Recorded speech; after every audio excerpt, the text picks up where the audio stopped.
കുഞ്ഞൂസേ, എനിക്ക് രസഗുള ഇഷ്ടം ഗുലാബ് ജാമോ ഇഷ്ടം? രസഗുള. ആന്ത രസഗുള ഇഷ്ടം? ഗുലാബ് ജാമ് ടേസ്റ്റ് എല്ലാം ഉണ്ട്. എന്തിനു പ്രശ്നം? കൂടുതലും മധുരം. ഗുലാബ് ജാമിന് കൂടുതൽ മധുരം ഉണ്ടാ? നമുക്ക് രസഗുള ആക്കിയാലോ? ആക്കാം. Ready ready. അപ്പോൾ നമുക്ക് രസഗുള ഉണ്ടാക്കാൻ തുടങ്ങാം. ഞാനിവിടെ 1/2 ലിറ്റർ പാലാണ് എടുത്തിട്ടുള്ളത്. ഞാനത് തിളപ്പിക്കാൻ വെച്ചിട്ടുണ്ട്. അപ്പോൾ ഞാൻ 1/2 ലിറ്റർ പാലിന് 1 ലെമൺ എന്നുള്ള രീതിയിലാണ് എടുത്തിരിക്കുന്നത്. അപ്പോൾ 1 ലെമണിൻ്റെ ജ്യൂസ് നീരെടുത്ത് വെച്ചിട്ടുണ്ട്.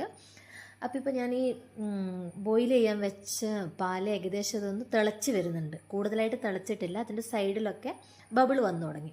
ആ സമയത്ത് ഞാൻ 1 ടീസ്പൂൺ ചെറുനാരങ്ങ നീര് അതിനകത്ത് ഒഴിച്ച് വെച്ചു.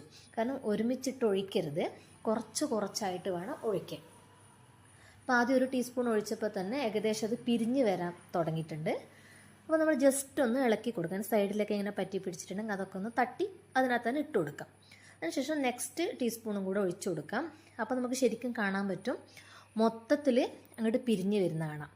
ഇപ്പോൾ ഞാനിപ്പോൾ ഇവിടെ ഉപയോഗിച്ചിരിക്കുന്നത് ഓറഞ്ച് കളർ പാക്കുള്ള പാലാണ് ഉപയോഗിച്ചിരിക്കുന്നത്. അപ്പോൾ അതിന് കുറച്ച് ഫാറ്റ് കൂടുതലാണ് എന്നാണ് കേട്ടിട്ടുള്ളത്. അതുകൊണ്ട് തന്നെ എനിക്ക് അത്യാവശ്യം നല്ല രീതിയിൽ ഇപ്പോൾ പാല് പിരിഞ്ഞ് വന്നിട്ടുണ്ട്. ഇപ്പോൾ അതിൻ്റെ വെള്ളത്തിൻ്റെ കളറാണ് ഒരു യെല്ലോ ഗ്രീനിഷ് കളറാണ് കാണുന്നത്. ഇനിയിപ്പോൾ ചില ആൾക്കാർക്ക് നന്നായിട്ട് പിരിഞ്ഞ് വന്നിട്ടില്ലെങ്കിൽ വീണ്ടും ഞങ്ങൾക്ക് വേണമെങ്കിൽ ആവശ്യമുണ്ടെങ്കിൽ നമുക്ക് 1 ടീസ്പൂൺ കൂടെ ചെറുനാരങ്ങ നീര് ഒഴിച്ചു കൊടുക്കാവുന്നതാണ്. പിന്നെ രണ്ടാമത്തെ കേസ് എന്ന് വെച്ചെങ്കിൽ ഇതിങ്ങനെ പിരിഞ്ഞ് വന്നതിന് ശേഷം ഒരുപാട് ഹൈ ഫ്ലെയിമിലിട്ട് ബോയിൽ ചെയ്യരുത്. കാരണം ഹൈ ഫ്ലെയിമിലിട്ട് ബോയിൽ ചെയ്യുമ്പോൾ ഇത് വല്ലാണ്ട് അങ്ങ് തിക്കായിപ്പോവും. അപ്പോൾ അതും കൂടെ ഒന്ന് ശ്രദ്ധിക്കണം.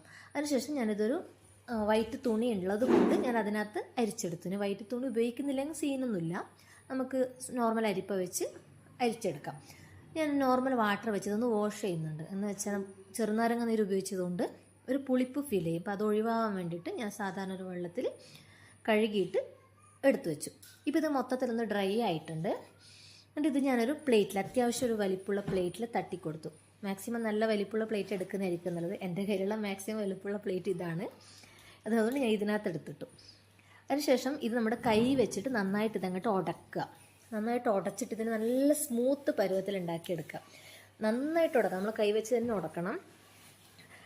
നന്നായിട്ട് ഉടച്ചെടുക്കണം. അല്ലെങ്കിൽ നമ്മൾ ഈ രസഗുള ഉണ്ടാക്കുമ്പോൾ ബോൾ ഉണ്ടാക്കുമ്പോൾ അതിന് ക്രാക്ക് വരും. ആ ക്രാക്ക് വരാതിരിക്കാൻ വേണ്ടിയിട്ടാണ് നമ്മൾ കൈ വെച്ച് നന്നായിട്ട് ഉടക്കണം എന്ന് പറയുന്നത്. അപ്പോൾ ഈ ക്രാക്ക് വന്ന് നമ്മളിത് ബോയിൽ ചെയ്യുമ്പോൾ പൊട്ടിപ്പോവാൻ ചാൻസ് ഉണ്ട്. ഇപ്പോൾ ഇത് നല്ല സ്മൂത്തായിട്ട് വന്നിട്ടുണ്ട്, ക്രാക്കൊന്നും ഇല്ലാതെ നല്ല സ്മൂത്തായിട്ട് വന്നിട്ടുണ്ട്. അതിനുശേഷം നമ്മൾ ഷുഗർ സിറപ്പ് ഉണ്ടാക്കാൻ വേണ്ടിയിട്ട് വെള്ളം തിളപ്പിക്കാൻ വയ്ക്കാം. ഇപ്പോൾ അതിനകത്ത് നമുക്ക് നമ്മളെ ടേസ്റ്റിനനുസരിച്ചുള്ള ഷുഗർ ആഡ് ചെയ്യാം. അപ്പോൾ ഞാൻ ഇതിനകത്ത് സാഫ്രോണും കൂടെ ആഡ് ചെയ്തിട്ടുണ്ട്. അതുണ്ടെങ്കിൽ മാത്രം ചെയ്യാം, എൻ്റെ കയ്യിലുള്ളത് കൊണ്ട് ഇട്ടു, ആഡ് ചെയ്തെന്നേ ഉള്ളൂ. അതിനകത്ത് നമ്മൾ ഈ ഉരുട്ടി വെച്ചിരിക്കുന്ന രസഗുള ബോൾസും കൂടെ ആഡ് ചെയ്യാം. എന്നിട്ട് ഒരു 2-3 മിനിറ്റ്സ് നമ്മൾ നോർമൽ ഫ്ലെയിമിൽ അതൊന്ന് ബോയിൽ ചെയ്തെടുക്കാം. എങ്ങനെയുണ്ട് രസഗുള? നല്ലതാ? ആണോ? ഇഷ്ടമായോ?